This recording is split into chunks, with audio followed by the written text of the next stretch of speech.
पिछली भारतीय जनता पार्टी की सरकार ने चुनावों से पहले 600 शिक्षा संस्थान खोल दिए। ना टीचरों की रिक्रूटमेंट की, ना अधिकारियों की कर्मचारियों की रिक्रूटमेंट की। राजनीतिक लाभ के लिए जून 2022 में संस्थान खोल दिए। हमारी सरकार ने सबसे पहले जो काम किया, जो प्रदेश शिक्षा के क्षेत्र में 21वें स्थान पर था, नीतिगत बदलाव लाकर फैसले कर आज प्रदेश ओवरऑल रैंकिंग में तीसरे 5वें स्थान पर आ चुका है। केरल और पंजाब तो पहले ही हाईएस्ट रैंकिंग में थे। उससे के बाद की जो अभी रैंकिंग आई है पूरे देश में, उसमें नंबर 1 स्थान पर आया है। हमने दोनों डायरेक्टरेट को एक किया, स्कूल एजुकेशन एक डायरेक्टरेट बनाया। हमने पहली कक्षा से इंग्लिश मीडियम शुरू किया, स्कूलों का मर्जर किया, रैशनलाइजेशन किया और डे बोर्डिंग स्कूल बनाए, और जिसके सार्थक परिणाम आने शुरू हुए। शिक्षक जो सरकारी स्कूलों में टेस्ट देकर आते हैं, पढ़े लिखे हैं, उन्होंने भी अपनी ड्यूटी को समझा और इस क्षेत्र में सभी शिक्षकों ने, टीचरों ने एकजुटता का परिचय देते हुए क्वालिटी एजुकेशन में इम्प्रूवमेंट किया। वो सब टीचर भी बधाई के पात्र है और इस दिशा में हम आगे बढ़े। और आज मुझे खुशी है कि 315 ड्राइंग टीचरों को हमने आज नियुक्ति पत्र भी दिया और ऑनलाइन अटेंडेंस स्कूल में बच्चों की भी और टीचर्स की भी का भी आज हमने शुभारंभ किया। सारा सीएम डैशबोर्ड पर आ जाएगा कि कितने बच्चे स्कूल में उपस्थित है, कितने टीचर कहाँ उपस्थित है। इस तरह शिक्षा में ये क्रांतिकारी बदलाव 2.5 साल में देखने को मिला। आने वाले समय में 5 बिंदु है जिस पर केंद्र हिमाचल प्रदेश की सरकार मुख्य कार्य कर रही है: शिक्षा, हेल्थ, ग्रामीण अर्थव्यवस्था, हाइड्रो और टूरिज्म। सर, रोबोटिक सर्जरी शुरू करने जा रहे हैं आप। हिमकेयर कार्ड धारकों को भी इसका लाभ मिलेगा या हिमकेयर कार्ड धारकों को पूरा लाभ मिलेगा। अब हिमकेयर कार्ड नहीं, साल में 4 बार बनेंगे, यानी 120 दिन बनेंगे। 1 महीने में 30 दिन होते हैं। जैसे अभी हमारा हिमकेयर कार्ड बना जुलाई में, अब दोबारा हिमकेयर कार्ड अक्टूबर में बनेगा, फिर दिसंबर में बनेगा, फिर वो मार्च में बनेगा।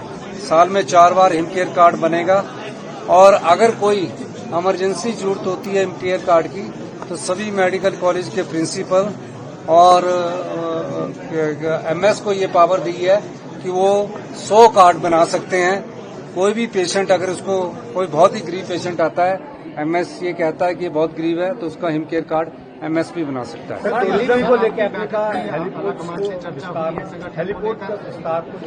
मुझे खुशी है कि दिल्ली में हमारी बैठक का सार्थक परिणाम आया है। जो संजौली वाला हेलीपोर्ट है, उसकी परमिशन अब हमें मिल गई है। अब संजौली से चंडीगढ़ के लिए उड़ान शुरू करेंगे, रामपुर से चंडीगढ़ के लिए भी हम उड़ान शुरू करेंगे। कांग्रेस आला कमान से अच्छी बैठक हुई है और कांग्रेस आला कमान से चर्चा करने के बाद जो भी प्रदेश कांग्रेस कमेटी का अध्यक्ष बनेगा, वो निश्चित तौर पर कुछ समय में फैसला हो जाएगा। मंत्रिमंडल को लेकर भी नहीं, मैंने मेरी तरफ से कोई नाम नहीं है। मैंने तो सिर्फ एक चिट्ठी लिखकर ये कहा है कि कोई भी कांग्रेस का अध्यक्ष बने, वो या तो अनुसूचित जाति से हो या कोई मंत्रिमंडल का कोई सदस्य अगर अध्यक्ष बनना चाहता है, उनसे उनकी राय पूछी जाए। यही मैंने कहा, क्योंकि मेरे लिए सब बराबर है। जो भी अध्यक्ष बनेगा वो कांग्रेस की लेगेसी को आगे चलाएगा। तो कैसा मंत्री बनकर रहते हुए भी अध्यक्ष बन सकते हैं? मंत्री का पद ये तो हाईकमांड ने फैसला करना है कि हाईकमांड मंत्रिमंडल के सदस्य होकर भी अध्यक्ष बना सकती है, और इसमें कोई दो राय थोड़ी है। एचपीयू में जो है टीचर्स को सैलरी नहीं मिली है। नहीं, एचपीयू की टीचर की सैलरी का मैंने बात की है, वो उनको परसों रिलीज हो चुकी है, और उनका थोड़ा सा उनके साथ कोई कमियां थी जिसको उन्होंने ठीक किया है। 650 से ज्यादा दिन हो गए हैं दृष्टिहीनों को धरने पर बैठे हुए। अब आत्मदाह की बात कह रहे हैं कि अगर मांगे नहीं मानी गई तो आत्मदाह कर लेंगे। उनकी जो भी मांगे है, जो अब इस कानून के तहत है, सिद्धांत के तहत है, वो मानने के लिए सरकार तैयार है। सर, पहली बार इस तरीके से जो है नियुक्ति पत्र एक साथ दिए गए हैं। कई पेंडिंग भर्तियां अभी भी है, चाहे शिक्षा विभाग की बात करें, कहीं और की बात करें, कुछ मामले कोर्ट में भी है। इसे कैसे? नहीं, अब जब देश के प्रधानमंत्री जी नियुक्ति पत्र बांट रहे हैं तो उनसे हमने भी सीख ली है। हमने 3000 लोगों को नियुक्ति पत्र बांटे, तो उन्होंने कहा कि बीजेपी का सोशल मीडिया कर रहा था, कोई नौकरी नहीं दी, कोई नौकरी नहीं दी, तो हमने बोला अब दिखा के करेंगे, क्योंकि 5500 पहले लगा दिए। जयराम जी कह रहे हैं कि लॉटरी को लेकर बड़ी एक डील हुई है, उनके समय में भी ऐसे प्रस्ताव आते थे, लेकिन उन्होंने उसे मंजूरी नहीं दी और इसको लेकर पंजाब में डील हुई है। देखो, जयराम जी को पता होगा कि शब्दों के माया जाल में मत रहे, जिससे डील हुई उसका नाम बताए। कभी कुछ कह देते हैं, इनका पता ही नहीं लगता कि क्या कहते हैं। और सच बताऊं मैं आपको, लॉटरी मध्य प्रदेश में भी है, Bharatiya Janata party rule state में भी है, गोवा में भी है, केरला में भी है, जो कम्युनिस्ट पार्टी रूल स्टेट है। लॉटरी ऑनलाइन है, ये कोई दुकानों में नहीं बिकेगी, खो-खो में नहीं बिकेगी, ऑनलाइन होगी।